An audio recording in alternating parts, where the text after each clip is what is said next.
Liftoff of Space Shuttle Atlantis will find the deepest grandeur of our universe. সাধারণত মানুষ সবসময় মনে করেন ইঞ্জিন থেকে এ ধোঁয়া বের হয়, অনেক উপর দিয়ে যে বাহনটি যাচ্ছে সেটি আসলে রকেট। এই ধারণাটি ভুল। তাহলে কি যাচ্ছে? এমন প্রশ্ন সবার মনে। সেই বিষয়টি নিয়ে কথা বলেছেন ক্যাপ্টেন আবদুল্লাহ। তিনি তার ফেসবুক পোস্টে লিখেছেন, ছোটবেলায় অবাক দৃষ্টিতে আকাশে তাকিয়ে থাকতাম যখন দেখতাম কিছু একটা যাচ্ছে। এক বন্ধু বলল, এটা নাকি জিনদের গাড়ি। জিন দেখা যায় না, কিন্তু তাদের গাড়ি দেখা যায়। আর একটু বড় হয়ে আব্বার কাছে জানতে চাইলাম। আব্বা বললেন, এটা রকেট। বললাম, রকেট কি, কোথায় যায়? আব্বা বললেন, রকেট মহাশূন্য দিয়ে যায়। কেন যায় বলতে পারলেন না।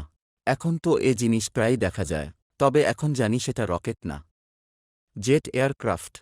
অনেক উপর দিয়ে যায়, ৩০,০০০ ফুট থেকে ৪১,০০০ ফুট উপর দিয়ে। ইঞ্জিন থেকে প্রায় ৬০০ থেকে ৭০০ ডিগ্রি সেলসিয়াস তাপমাত্রার গরম বাতাস বের হয়, তখন বাইরের তাপমাত্রা থাকে ৫৬ ডিগ্রি সেলসিয়াস। এই যে গরম আর ঠান্ডার সংমিশ্রণ, তাতেই তৈরি হয় কন্ট্রেইল, কনডেন্স ট্রেইল। তবে মনে করবেন না বাস ও ট্রাকের মতো পুরান ইঞ্জিন থেকে এ ধোঁয়া বের হয়। এটি আসলে ঠান্ডা বাতাসের মধ্য দিয়ে গরম বাতাস বয়ে যাওয়ার ফলে তৈরি বাষ্পরেখা।